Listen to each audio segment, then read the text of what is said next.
میرا اپنا جو سفر ہے وہ بچپن کا ہی ہے. میرا کوئی لائف سٹوری نہیں ہے کہ پہلے میں یہ تھا تو بعد میں یہ ہو گیا. اللہ تعالیٰ نے بچپن سے ہی ایک اساتذہ کی صحبت ایسی دی ہوئی تھی. حالانکہ میں یہی ہے کہ پوری دنیا جو ہے وہ اس کا ذمہ آپ لے کے آئے ہیں. لٹرلی یہ جملہ میں 8-9 سال کا تھا تب سے میرے اساتذہ, اور یہ ایک بندہ نہیں ہے, آف کورس اللہ تعالیٰ میرے تمام اساتذہ کے درجات بلند کرے. اس کی اسٹڈی امریکہ میں تھی. میں پاکستان بیچ میں آتا رہا ہوں, پاکستان سے بھی میری اسٹڈی بہت رہی ہے, مگر زیادہ تر باہر رہی. موٹیویشنل اسپیکر ہیں, پبلک اسپیکر, ڈفرینٹ ٹاپکس پہ بات کرتے ہیں, سائیکالوجسٹ ہیں, بیہیویئرس کے بارے میں بات کرتے ہیں.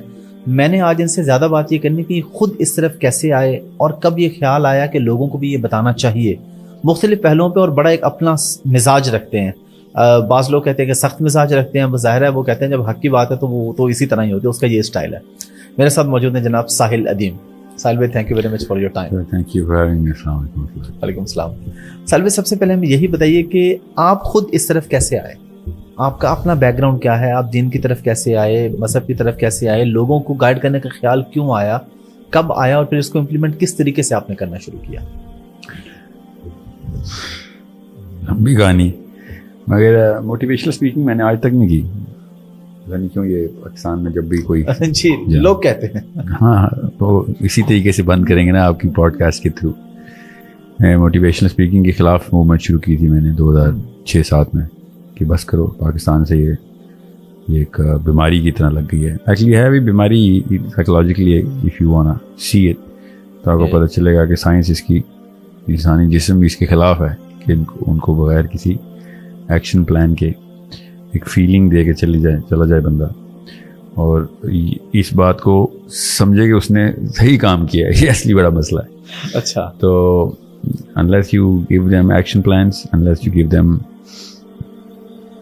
real tangible solutions, تب تک مائکرو فون ہاتھ میں نہیں ہونا چاہیے. دیٹس, اور اس کے علاوہ سولوشنز دینے کے علاوہ جو بھی مائکرو فون پکڑا وہ اس کو چھوڑ دینا چاہیے. اچھا, ہاں دس از دا پرابلم, کیونکہ انفلوئنس کا سوال ہونا ہے ہم سے. نبی اللہ بھیجتے ہیں, نبی اپنے نبی اللہ نے انفلوئنس کے لیے بھیجے ہیں, تو ہم جب مائکرو فون پکڑ لیتے ہیں تو پھر یہ مسئلہ یہی ہے کہ یا تو آپ مہارت سکھا رہے تھے یا علم بانٹ رہے تھے, دونوں طریقے سے آپ لوگوں کو ڈیولپ کر رہے تھے. تیسرا کوئی اور کام ہے نہیں جس میں میں سمجھ سکتا ہوں یا ابھی تک سمجھ سکا ہوں کہ اس کا کوئی فائدہ ہے لوگوں, مطلب بندے کو اپنے آپ اپنے تک رکھنا چاہیے. اگر آپ مہارت نہیں سکھا رہے یا علم نہیں بانٹ رہے, ورنہ آپ خبریں اڑا رہے ہیں ادھر ادھر سے زیادہ. یا یہ موٹیویشنل اسپیکر جو کرتے ہیں فیلنگز جو ہے نا وہ ایکسپلوئٹ کر دیتے ہیں. اس کے نقصانات بہت زیادہ ہیں. تو میرا اپنا جو سفر ہے وہ بچپن کا ہی ہے. میرا کوئی لائف سٹوری نہیں ہے کہ پہلے میں یہ تھا تو بعد میں یہ ہو گیا. اللہ تعالیٰ نے بچپن سے ہی ایک اساتذہ کی صحبت ایسی دی ہوئی تھی. حالانکہ میں بہت زیادہ میں کارپوریٹ میں رہا ہوں شروع سے ہی, اور میری ایجوکیشن بھی, میری امپلائمنٹس بھی دنیا کے الگ الگ ملکوں میں. ایسے موقع پہ مطلب بچپن کی بات ہے, لٹرلی 6-7 ایئر کے اندر سے مجھے اساتذہ ایسے ملتے رہے کہ جو شروع سے سینس بناتے رہے کہ جو اصلی مقصد ہے نا اس سے نہیں ہٹنا, جو ریئل پرابلم ہے وہ سالو کرنی ہے. اور ریئل پرابلم یہی ہے کہ پوری دنیا جو ہے وہ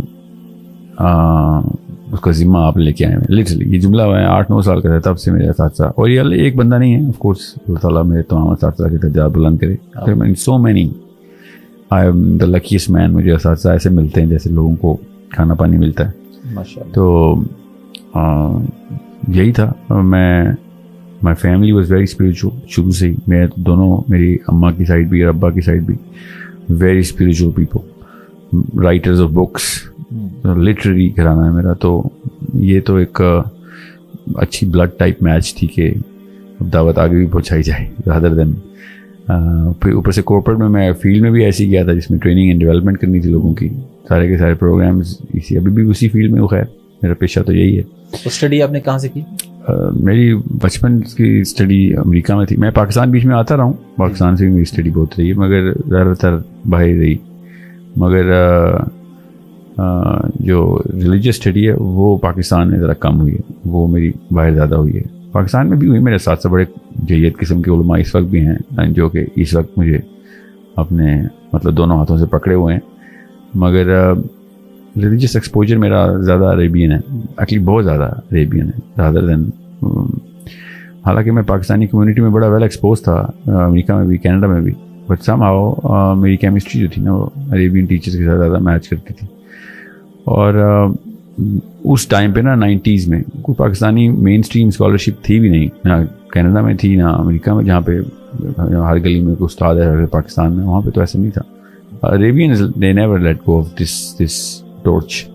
یہ جیسے حلال فوڈ ہے امریکہ میں, حلال فوڈ عربین اسٹریٹس میں ملتا تھا شروع سے, یورپ میں بھی آفیشیلی نہیں ملتا اگر عربین اسٹریٹ سے. تو اس طرح وہاں پہ عربین ٹیچرز جو ہے نا وہ انہوں نے انتظام شروع سے رکھا ہوا ہے. تو آپ نے پاکستان کیوں چوز کیا؟ مطلب آپ کینیڈا میں, امریکہ میں, وہاں مسلم میرے ایک استاد نے مجھے فورسفلی پاکستان کا رخ کروایا تھا. میں مطلب میرے ساتھ ایک واقعہ ہو گیا تھا, اسپریچول واقعہ ہی تھی وہ, تو ایسا لگے گا جیسے میں کوئی کہانی سنا رہا ہوں اپنی, جو کہ تلسماتی قسم کی کہانی ایک, مگر واقعہ ایسے ہی ہے. I'm sure ہر ایک کے ساتھ ہی ایسے ہوتا ہے. میں ایک آئسولیشن میں چلا گیا تھا اور many years آئے somehow جیسے درخت سے پتے جھڑتے ہیں اس طرح انسان میرے پاس سے جھڑ رہے تھے. تو مجھے خود بھی نہیں پتہ چل رہا تھا کہ کیا ہو رہا ہے, کہ یہ my humor of things was totally lost. اور چونکہ میں خود برین سائنسز کا اسٹوڈنٹ تھا تو میں سمجھ رہا تھا کہ کوئی مسئلہ ہے, کیونکہ بہت زیادہ تفصیلی اکیڈیمک جائزہ لے رہا تھا میں اپنا, کہ یہ تو نارمل نہیں ہے, کہ مجھ سے تو ایک کوئی مجلس برداشت نہیں ہوتی انسانوں کی. سو پھر خیر اساتذہ اسی کام آتے ہیں, اس لیے تو اتنا احسان ہے ان کا. دے ایکچولی گیو می کہ ریڈیولوجی تمہارے دماغ نے ریڈیولوجی کی سینس پکڑ لی, اب ایکس رے کرنا شروع ہو گئے ہو. تو اب وقت آ گیا کہ اب ایک یہ سمجھ, انہوں نے یہ کہا تھا کہ بس تمہارا ہیرا کا دور ختم ہو رہا ہے, اب دنیا تک پہنچا کام نکلنا پڑے گا. جی ہاں. تو ہر انسان کا ایسے ہی ہوتا ہے, ایک خاص عمر میں آ کے نا آپ کو, میری ارلی 30s میں ہو گئی تھی یہ کام, یہ ارلی 40s میں ہوتا ہے, میرا لیٹ 20s میں ہوا تھا. اور میرے ہو گیا. ہاں نہیں, میرے اوپر سے ابا جی کی طرح میرے بھی 1000 دوست تھے, اور سارے کے سارے جگری دوست, ہر طرح کا دوست میرا. میں تو I was a boy of boys, and still I am, but میرے تو جتنے سرکل آف فرینڈس تھے میں آپ کو بتا نہیں سکتا ہوں. آپ کو یقین ہی نہیں آئے گا کہ یہ کیسے ہو سکتا ہے, اتنے تو گھنٹے نہیں ہوتے گھڑی میں جتنے تم اتنا بزی دوست اور میں مطلب مینٹین کیا تھا. It was like my life style, میرا کام تھا کہ میں نے ٹائم پہ دوستوں کو اسکیجول کیا ہوتا تھا. تو کولیگز الگ, اور سم ہاؤ میں جدھر ہی جا رہا تھا میری دوستی بڑی آسانی سے ہو جاتی. تو پھر یہ اس بندے کے ساتھ ایسے واقعہ ہو رہا ہوں کہ اچانک اس کو 2 بندوں کی مجلس میں کوفت ہونا شروع ہو جائے. تو یہ ایک مسئلہ تھا. عمومی طور پہ جو ذرا جن کی دوستیاں بچپن سے نہیں ہوتی تو ان کو نہیں یہ فیلنگ آتی. یہی آپ کا ٹرننگ پوائنٹ تھا؟ نہیں, اٹس اے لانگ جرنی. میں کہہ رہا ہوں یہ لمبی کہانی ہو جائے گی نا, بٹ آئی ریمبر میں ٹورانٹو میں وال مارٹ کے باہر کھڑا تھا. میں پتہ نہیں کیا کرنے لگے گیا تھا, کیونکہ مجھے وہ دن یاد ہے. اسی میں نے فیصلہ کیا تھا کہ پاکستان واقعی جانا ہے. جرنی تو لمبی ہوتی ہے, اسٹارٹ ہوئی ہوتی ہے, بس فیصلہ نہیں ہو رہا ہوتا انسان سے. تو میں 1-1.5 گھنٹہ پارکنگ میں بیٹھا رہا ہوں, لٹرلی اس سے بھی زیادہ, اور مجھے یاد ہی نہیں کہ میں کیوں آیا تھا ادھر. اور میرے سامنے کچھ بس لوگ تھے لوکلس, وہ گپ شپ چل رہی ہے, لوگوں کو ایسے دیکھ رہا ہوں جیسے سلو موشن میں وقت رک گیا ہوا ہے. اور پھر میں نے وہاں سے گاڑی اپنے ٹریول ایجنٹ کی طرف لے گیا اور اس کو کہا کہ مجھے ٹکٹ لے کے دے اس طرح. اور گھر والوں کو پتہ ہی نہیں تھا میں پاکستان آ رہا ہوں. اچھا. آئی ریمبر میرے بھائی امریکہ میں ہوتی میری فیملی, تو وہ فون پہ تھے اور وہ مجھے کوئی گاڑی لینے کے لیے کہہ رہے تھے کہ گاڑی کون سی لے رہی ہے. چینج کر رہا تھا میں گاڑی, انہیں سے مشورہ کر رہا تھا. تو وہ یہی کال چل رہی تھی, اور میں سوچ رہا تھا ان کو کہیں ایئرپورٹ کی آواز نہ آ جائے گی کہ میں ایئرپورٹ پہ آ گیا ہوں. اچھا.